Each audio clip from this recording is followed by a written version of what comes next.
হযরতে মূসা নবীন আলাইহিস সালাতু ওয়াস সালাম সম্পর্কে সূরা ইব্রাহিমে বলা হচ্ছে, ওয়াইয ক্বালা মূসা লিকওমিহি যকুরু নি'মাতাল্লাহি আলাইকুম ইয আনজাকুম মিন আলি ফিরআউন ইয়াসুমুনাকুম সুআল আযাব ইউযাব্বিহুনা আবনাআকুম ওয়া ইস্তাহইয়ুনা নিসাআকুম ওয়া ফি যালিকুম বালাউম মির রাব্বিকুম আযীম।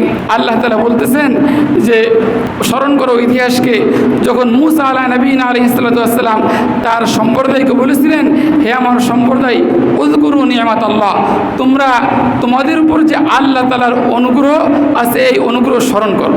আল্লাহ তাআলার কি অনুগ্রহ তোমাদের উপর আছে? কই যে ইয আনজাকুম মিন আলি ফিরাউন, আল্লাহ পাক রব্বুল আলামিন তোমাদেরকে ফিরাউনের হাত থেকে মুক্তি দিয়েছিলেন। ইয়াসুমুনাকুম সুআল আযাব, যে ফিরাউন তোমাদেরকে নিকৃষ্ট শাস্তি দিত। নিকৃষ্ট শাস্তি কি দিত? এরপরে আয়াতে আছে ইউযাব্বিহুনা আবনাআকুম, তোমাদের ছেলে সন্তানকে ফিরাউন জবেহ করত আর কন্যা সন্তানদেরকে বাঁচিয়ে রাখত। তো এই যে তোমাদেরকে যে ফিরাউনের হাত থেকে রক্ষা করেছেন, এটা হচ্ছে আল্লাহ তাআলার একটা নিয়ামত। অতএব তোমরা আল্লাহ তাআলার নিয়ামতকে কী করো? স্মরণ করো। এজন্য একটা স্বাধীন ভূখণ্ড পাওয়া, কাফেরদের অত্যাচার থেকে মুক্তি পাওয়া, জালেমের অত্যাচার থেকে মুক্তি পাওয়া, এটা অবশ্যই আল্লাহ তাআলার একটা নিয়ামত। মূসা আলাইহিস সালাতু ওয়াস সালাম সেই নিয়ামতের কথা তিনি তার সম্প্রদায়কে স্মরণ করাইছেন। যাই হোক, তা যখন 47 সালে এই দেশটা পূর্ব পাকিস্তানের নামে স্বাধীন হয়, কিন্তু পাকিস্তানি যে সমস্ত শাসক ছিল তারা জালেম ছিল, তারা আমাদের সাথে ভালো আচরণ করে নাই।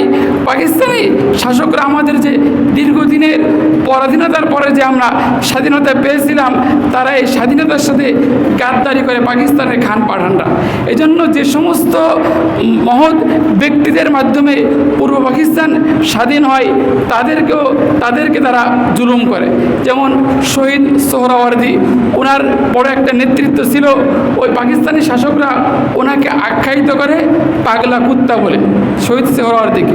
এরপরে একে ফজলুল হক, ওনাকে বলে হচ্ছে রাষ্ট্রদ্রোহী। তাও আবার তার তথ্য হচ্ছে বিদেশি এক সাংবাদিকের তথ্যের ভিত্তিতে একে ফজলুল হককে রাষ্ট্রদ্রোহী সাব্যস্ত করা হয়। মির্জা ইস্কান্দার শাসক ছিলেন, উনি বলেন যে ভাসানীকে আমি গুলি করে হত্যা করব।